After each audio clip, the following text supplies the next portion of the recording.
Hey there, Miss V here.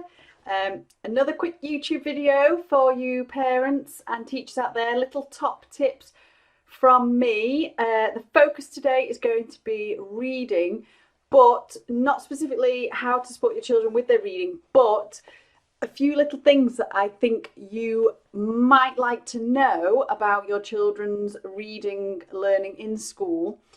Things that you could ask them about, or things that you could approach the school and their teachers about to help them with their learning at home. So the first thing is high frequency words.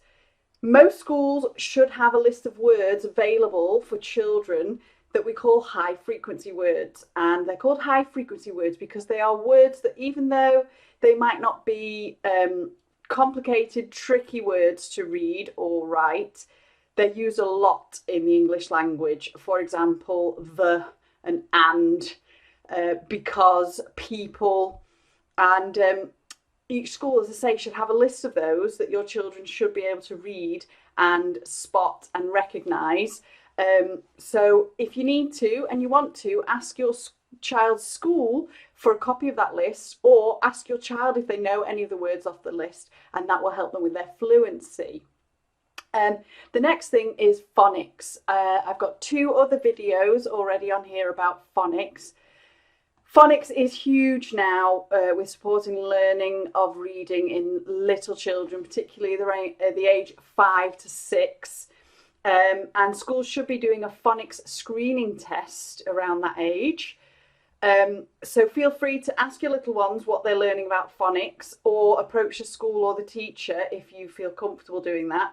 And phonics is all about the sounds in words, which helps them with their reading.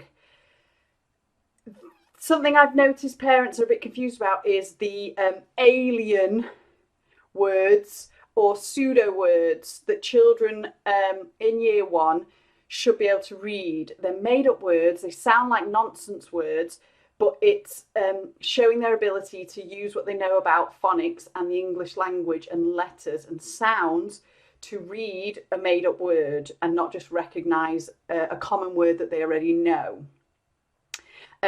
Guided reading is something that should be happening in every school as well.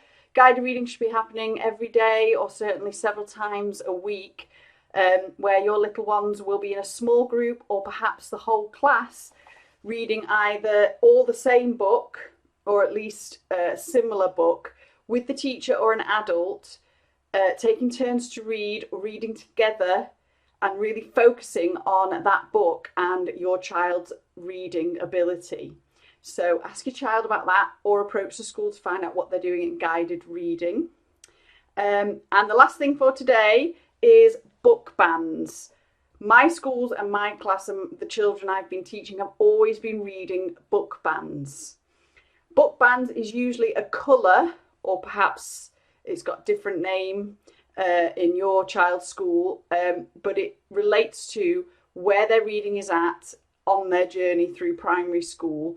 They'll start on a colour book band when they come into nursery and make their way up through the book bands, and it can either link to their age chronologically, or it links to where they're at with their reading, and it gives you an idea of if they need a bit of a push, or a bit of extra support, or whether they're where they need to be with their reading, or perhaps if they need an extra challenge because they're finding their reading quite easy for their year group. So that's just a few little insights, let's say, into your child's reading journey in school. Comment below, or find me on Instagram, School as a Cucumber, if you want any more information about any of the things I've mentioned, and let me know what future videos you'd like to see from me to help your little ones at home. Thanks for watching, and have a great day.